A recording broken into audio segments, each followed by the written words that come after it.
Beneath the aspects did not bury a threat, shattered earth, blueprint the architect's slumber, book of Cain.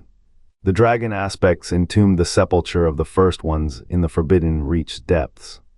Not to cage a menace, but to silence the architects of existence itself. What if the dragon aspects did not bury a threat, but a cosmos blueprint? The veins of the world pulse with a secret, a prison holding the design of all things. What did they seal away, and why does its silence feel like a held breath? The truth is colder. The dragon aspects did not bury a threat, they buried a slumbering architect. Azeroth's world soul, the cosmos' most coveted prize, now pulses at the heart of a First One's prison. If the Shadowlands laws are their blueprint, then every battle for this world is a war over authorship. The Pantheon's silence was not hubris, it was fear. They sealed the architects of reality, not its monsters. Now the veins of the forbidden reach throb with a different dread, not what might escape, but what might wake asterisk. The world soul's held breath is no accident, it is a plea. Azeroth knows what stirs beneath its bones. And the dragon aspects, forever watchful, wait for the first shudder of a cage undone. Beneath the dragonflight's wings, the earth's veins pulse. The forbidden reach is no gravate's bedrock binds the first one's prison. Titans sealed their slumber not to cage a threat, but to smother a spark. Long before mortals carved time, the first ones walked. They fled not conquest, but entropy's breath. The dragon aspects, inheritors of Titan purpose, buried their works deep, a vault of silence where even stone forgets. What stirs now is not corruption, it is memory. The prison's keel groans as the Void Lord's shadows press. Azeroth's bones remember the weight of those who built before gods. The aspects wait, not for doom but for choice. To let the first ones wake is to unchain a forgotten dawner, drown the world in the tide of what came before. The Reach's awakening is a question, and the cosmos holds its breath. 163. The sepulture of the first ones does not merely house relics, it holds the blueprint. Zurith Morty's shattered spires are not ruins, they are pages torn from the cosmos' origin story, inked in the blood of stars unborn. Pause, the design document of existence lies entombed there, its glyphs pulsing with the raw equations of creation. And beneath the forbidden reach's obsidian plains, that same script is etched into the bones of the world. The buried continent is no accident. Its geometry mirrors the sepulture's vault's prison. The dragon aspects did not seal this place to cage a monster, they sealed it to smother a slumbering god. The Reach's depths hum with a different resonance, not the growl of the void, but the breath of something older, dreaming beneath layers of stone and silence. What did the aspects fear? Not the void's hunger, not the old god's rot, the first one's awakening asterisk. Their prison was never meant to hold others. It was a shroud for themselves, a cipher to blind the cosmos from their own return.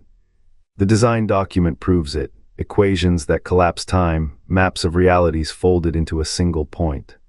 The forbidden reach is that point. A stitch in the fabric, a scar where the first ones were unraveled and sewn back into the void's fabric. The implications are colder than the reach's tides. If the aspects buried their own creators, what did they become in their absence? The sepulture's pages whisper of ascension, of the dragonflights rising as custodians of a lie, but lies require vigilance. And vigilance requires sacrifice. The seals on the Reach's prison are not just stone. They are the accumulated weight of every dragon's death, every shard of their essence driven into the earth to keep the first one's name from being spoken again. What if the tides are rising not from the void, but from the pressure of a buried god's breath? The cosmos holds its own, and somewhere in the silence between stars, a script waits to be rewritten.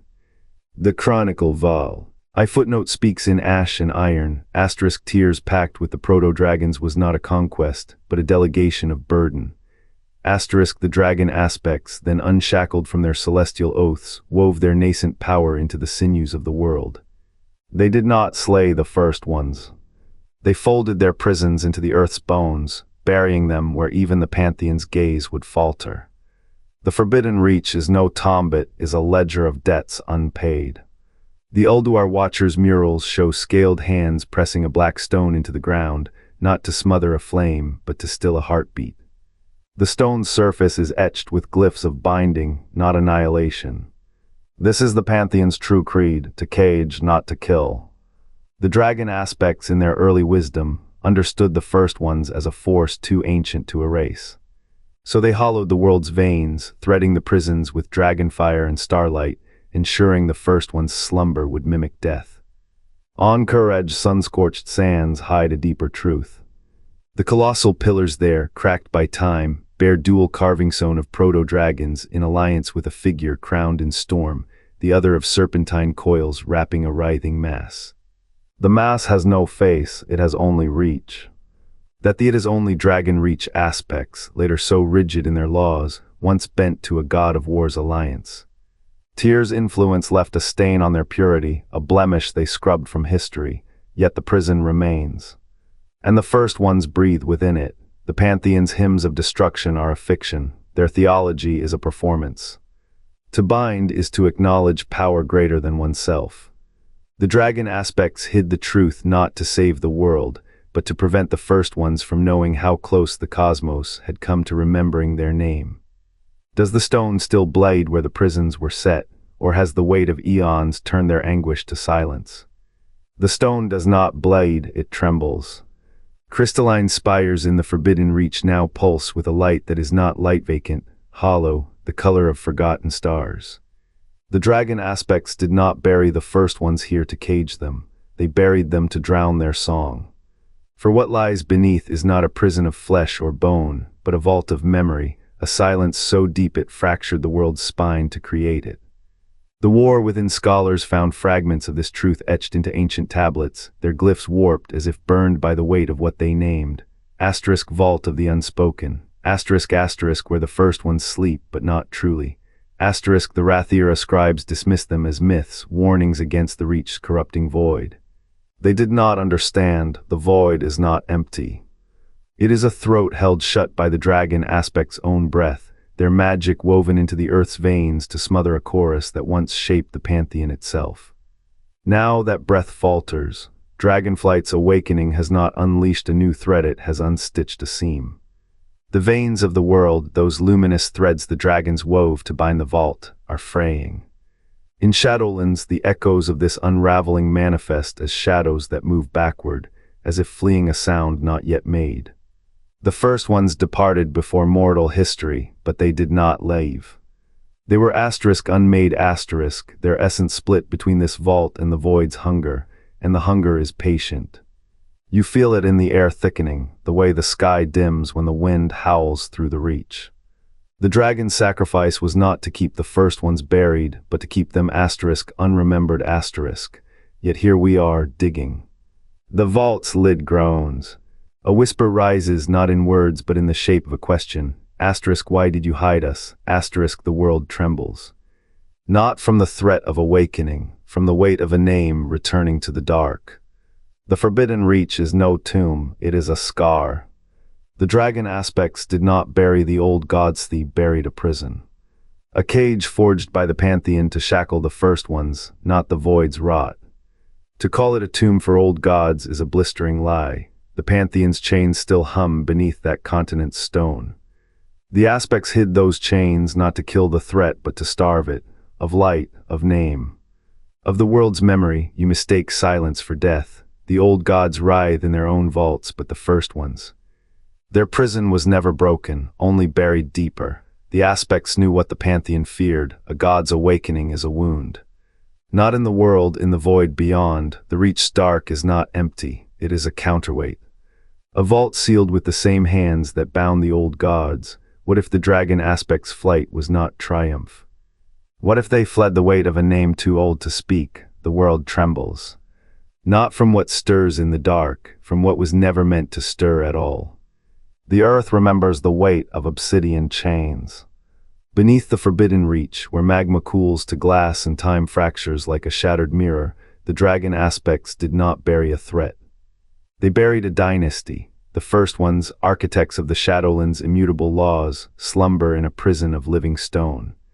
Their breath, once the wind that shaped stars, now hums in harmonic frequencies that stabilize the veins of the world. The Pantheon, in their ancient rebellion, learned this lesson too late. Invite chaos undoing. Old to gods into the fabric of the imprison is to become the void, undoing, binding their howls with the threads of fate. The dragon aspects mirrored this hubris. They did not kill the first ones. They made their slumber a foundation, a keystone in the architecture of reality. But what trembles beneath is not the groan of waking nightmares. It is the creak of a seal stretched thin. The Shadowlands rules, designed to cage the first ones, now fray at the edges. A name too old to speak is not a title, it is a warning. And the world, built on the bones of its own creators, may yet collapse when the vault forgets its own shape. The Pantheon's chains still rattle in the void. Do the dragon aspects still hold? The stone of the forbidden reach sweats ichor. The veins of the world pulse with borrowed time. What price did the dragon aspects pay to turn gods into bedrock? What price will the world pay when the bedrock cracks? The answer lies in the veins of the world. The dragon aspects did not entomb gods, they buried a cage. The forbidden reach pulses with a silence too ancient to be empty. What if the first ones, architects of the Shadowlands laws, were never meant to die? Their prison hums beneath frost, a monument to failed ambition. The world soul's heartbeat grows faint where their chains once drew strength. Azeroth's light is the Void Lord's true prize, its radiance a beacon marking the cosmos' softest spot. The chronicler's gaze drifts to the horizon, where ice cracks like a prelude. Did the aspects seal the first ones out of fear or guilt? The rules of death itself bend where that vault bleeds. A single fracture could unmake the veil between what is and what hungers. The chronicler knows now the greatest heresy is hope. The future is a stone already rolled to the edge of the hill. What waits below needs only the sound of a sigh to rise.